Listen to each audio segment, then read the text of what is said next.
was a bright Sunday morning, the kind where everything seems perfect.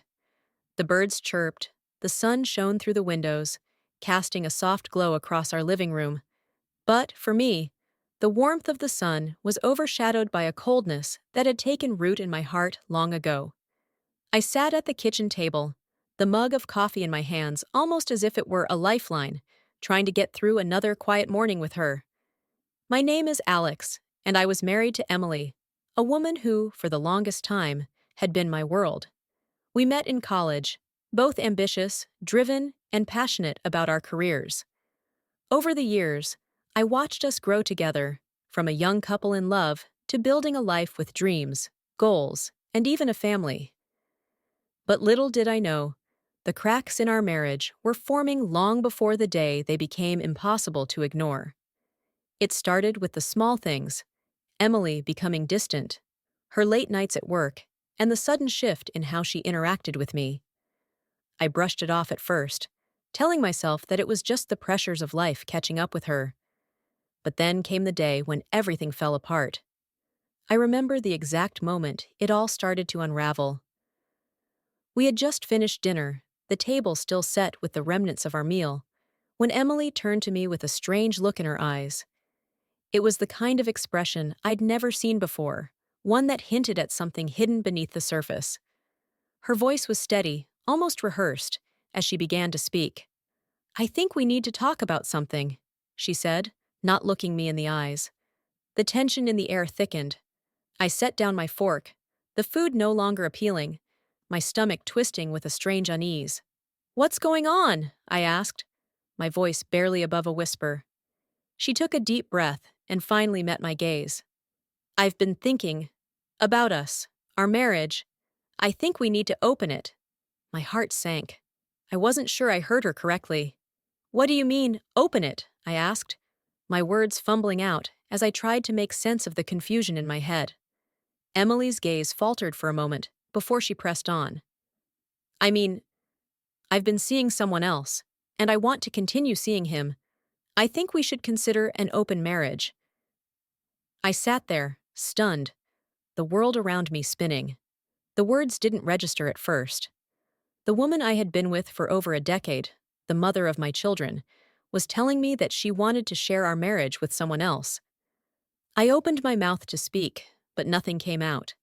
The betrayal, the shock, it was too much to process in one moment. "I know this is hard to hear, Alex," she continued, her voice trembling just slightly. "But this is something I need. I don't want to lose you, but I can't ignore this part of myself anymore." I stared at her in disbelief. The woman I thought I knew, the woman I loved, was telling me that she had fallen in love with someone else. And worse, she wanted me to accept it. The anger started to bubble up, but I swallowed it down, not wanting to react rashly.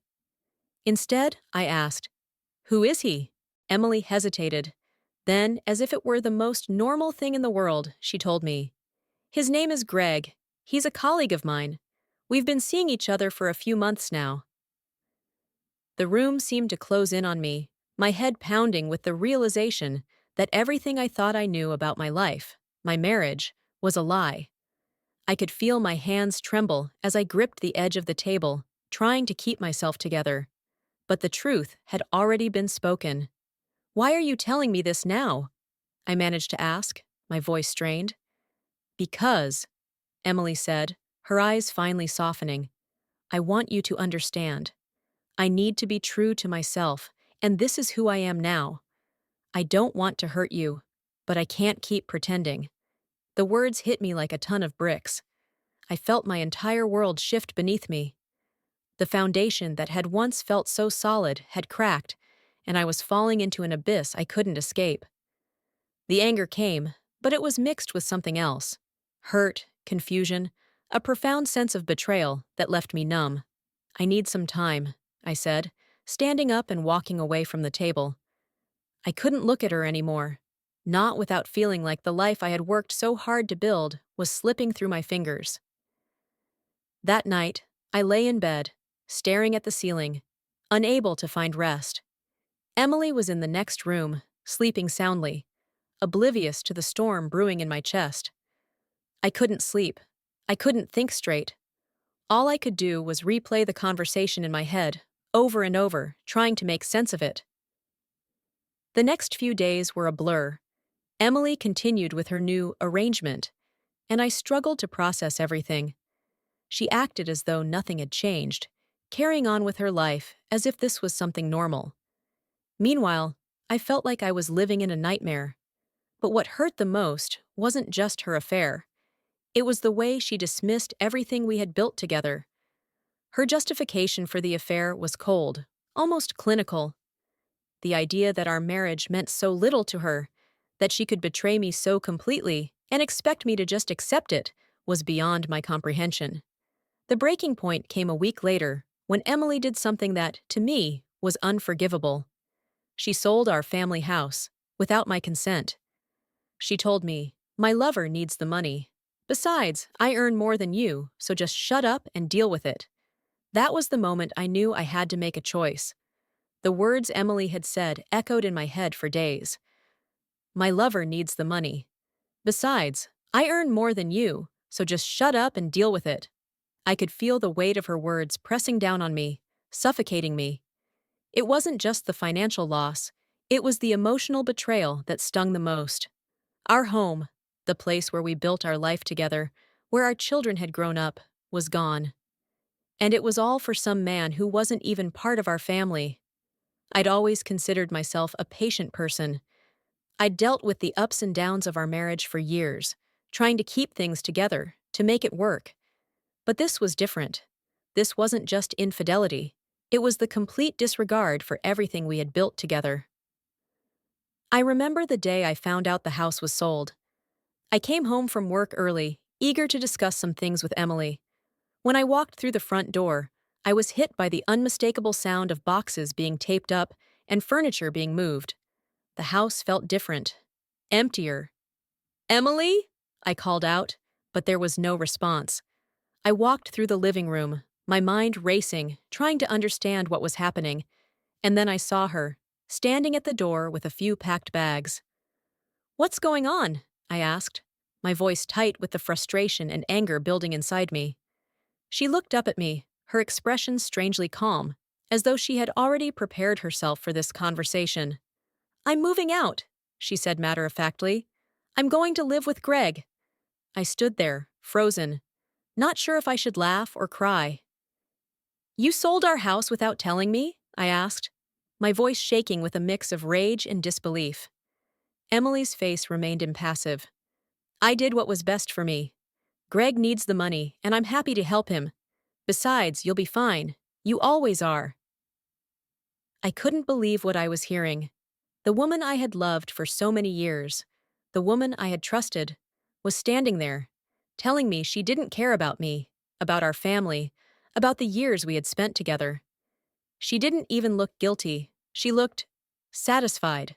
The conversation only spiraled downward from there. I demanded she explain herself, but all she did was repeat the same mantra. "I need this, Alex. You don't understand." In that moment, I knew that nothing I could say would change her mind. She had already made her decision. I felt powerless, a victim in a marriage I had thought was built on mutual respect and love, only to find it was nothing more than a facade. As the days passed, the realization began to settle in. I had to let go. I had to take control of my life again. But it wasn't going to be easy. The divorce papers arrived a week later. I signed them without hesitation. For a long time, I had been trying to hold on to the idea of us, the family we had created. But I couldn't anymore. Emily's actions had shattered that vision beyond repair. And so, I decided it was time to cut ties, to sever the last remaining connection between us. But what happened next was even more shocking than I could have imagined. The divorce and the vanishing act. After signing the divorce papers, I had one last thing to do. I needed to get away. I couldn't stay in the same town, the same house, with all the memories of what had been and what could have been. I didn't want to stay in a place that reminded me of everything I had lost. I packed my bags, told a few close friends that I was leaving, and made sure the necessary arrangements were in place for the kids. Emily was hardly ever home anyway, too busy with Greg and her new life, so there was little resistance. Before I left, I made sure to take care of something else. I drained our joint bank account. It wasn't about revenge. It wasn't even about the money, though it did hurt to lose that stability. It was about regaining control over my life, doing something that she hadn't dictated. For once, I wasn't going to be the one left behind, watching my world crumble while she lived in bliss with someone else. I left without leaving a trace. For 7 years, I vanished. I moved across the country, changed my name, and started fresh. I worked hard to rebuild my life, piece by piece. I even met someone else, someone who made me feel valued, someone who reminded me that I deserved more than what Emily had given me. My new life felt like a quiet victory, a triumph over the years of pain and betrayal. I had found peace, something I never thought I would again. And then, 7 years later, my phone rang. The sound of my phone buzzing on the kitchen counter broke the silence of my peaceful morning. I wasn't expecting any calls, and when I saw the unfamiliar number flash on the screen, I almost didn't pick it up, but something made me hesitate. I answered with a simple, "Hello?" The voice on the other end was familiar, but it took me a moment to place it. "Alex?" the voice asked, shaky and uncertain. My stomach dropped. The voice was unmistakable. It was Emily. I didn't speak at first. What could I possibly say to her after everything? 7 years of silence. And now, of all things, she was calling me? But then she spoke again, and her words sent a chill down my spine. "I'm in prison," she said, her voice low and defeated. "I need to see you." For a moment, I couldn't process what she was saying. Prison? Emily, the woman who had sold our house, betrayed me with another man, and left me broken, was in prison? Why? Was all I could manage to say. There was a long pause before she answered. I made some terrible choices, Alex. I need to see you.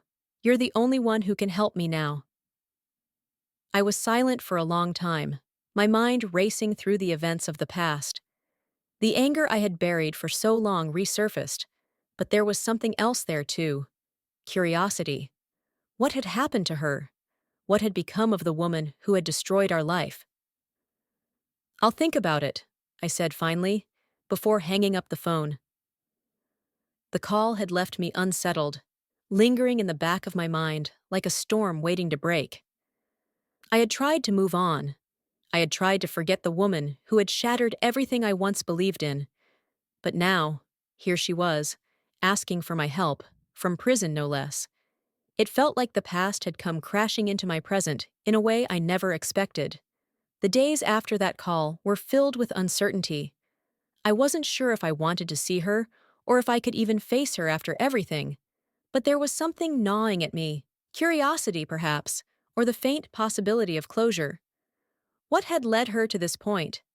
Was she truly sorry for everything she had done, or was she simply seeking someone to bail her out? I hadn't thought about Emily in years, but now her voice haunted me. I couldn't ignore it. So, I did what I never thought I would. I agreed to visit her. It wasn't easy. I had to jump through hoops to get permission to see an inmate. The prison system, with its cold bureaucratic processes, was a far cry from the life I had built for myself. But after a few weeks of paperwork and approvals, I was granted the visit. When the day finally arrived, I found myself standing in front of the prison, my heart pounding in my chest. The building loomed large, an imposing structure that felt like a reflection of everything Emily and I had built together. Only this time, it was a prison she had created for herself.